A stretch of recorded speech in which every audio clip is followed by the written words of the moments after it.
Hi, this is Jason with Liquid Instruments. This is a third video in a three-part series discussing how to create, train, and deploy an artificial neural network for signal analysis, using the neural network instrument available on Moku Pro. In part 1, we installed the Python API for the instrument, and in part 2, we walked through the construction and training of a neural network model using Python. So please revisit those videos if you need to get caught up. We left off on our Python script having produced the file sum.linn, containing all the information about the neural network, with this .linn format simply being a convenient way to provide this info to the Moku hardware. Once we've produced this file, we're going to move to the Moku software for the rest of the exercise. So we'll minimize this window and go to our Moku Pro. Select multi-instrument mode, and in slot 1 we're going to put a waveform generator. In slot 2 we're going to put the neural network, and in slot 3 we're going to put the oscilloscope, so we can view both the input and the output to the neural network. Our inputs to the neural network are fine as is.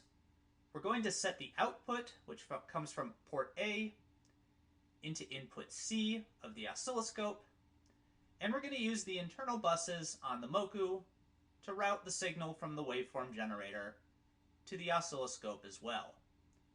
So output A goes to input A, output B goes to input B. Apply changes and wait for it to configure. Let's now set up a couple of simple periodic waveforms. Open the waveform generator and make sure outputs A and B are enabled. You can choose whatever arbitrary shape you'd like for this demonstration. I'm going to layer a sine wave at 200 Hz with a square waveform at 1 kHz.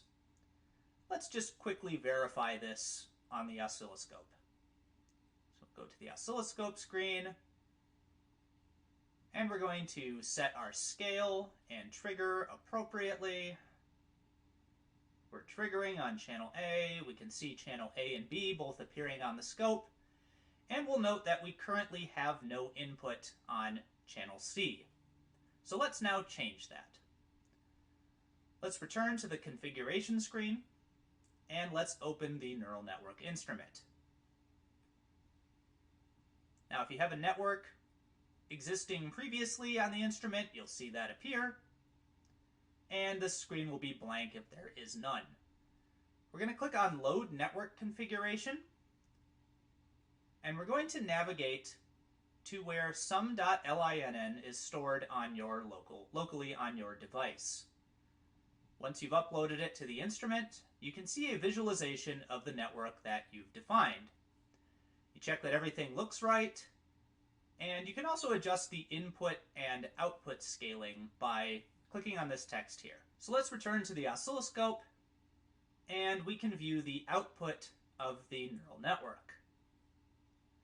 Now you can see that on channel C, we have the output of the neural network, which in this case is just the simple renormalized sum of the two input waves.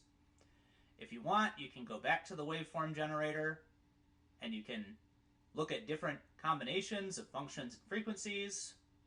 Let's change this to a square and this to a sine. And we can view that in the oscilloscope.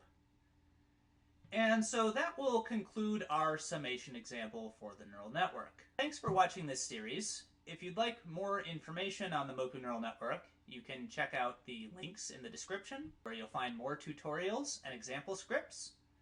You can also watch our other videos on this channel, you can follow us on social media, or get in touch via email if you'd like to learn more about how Moku can help your research. See you next time.